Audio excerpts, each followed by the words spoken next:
So the NVPRO3 diode laser from Denmat is just a remarkable tool. You can see how small it is. It's almost a little bit bigger than a Sharpie, which is pretty amazing technology. It's wireless and very easy for us to transport from room to room. And what I wanted to do was just demonstrate the settings that are on it. You see the red button here, very, very simple, is we press the red button and it gives us a icon that says entry. And what we're going to do is you'll have a setting, and here we just have 4 checks, and that turns it on. Now, the diode laser here, the Denmat diode laser, has preset settings on it. So what you're going to do is there's a menu button here where my finger's moving, little lines on it, and you're going to hit that twice. And it says on there, procedure. And what you're going to do is just scroll either up or down. You can see the arrows going up or down. And it will say aphthous ulcer.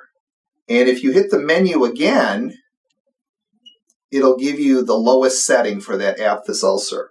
Now, sometimes we're doing a procedure that we want to increase the wattage. We can simply do that by pressing it either up or down to the setting that you want. We go back to menu, laser mode, procedures.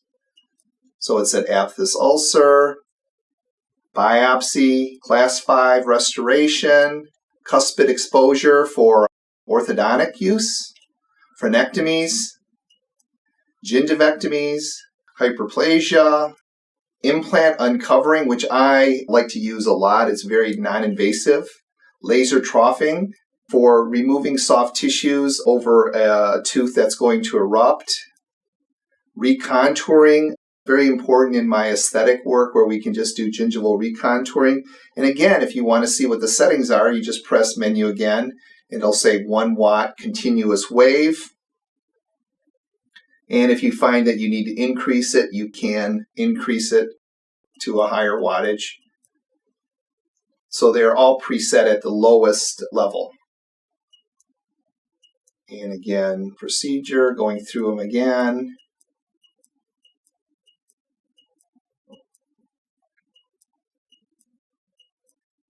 Cellular debridement, our hygienist loves this for decreasing the bacterial count subgingivally. We've gotten remarkable results and diminished or decreased pocket depths using the diode lasers. Our patients are very responsive to this, most of the time done without anesthetic, although you can.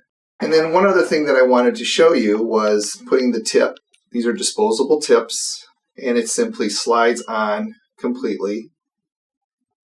Now, in some of the procedures, like a gingivectomy or laser troughing or implant recovery or removing of hyperplastic tissue or a biopsy or cuspid exposure, we're going to want to initiate. And what we do is we have cork, and what we're simply going to do is you'll have your glasses on, your protective eyewear. We will simply initiate into the cork. And all that's simply doing is charring the tip, which allows for cutting.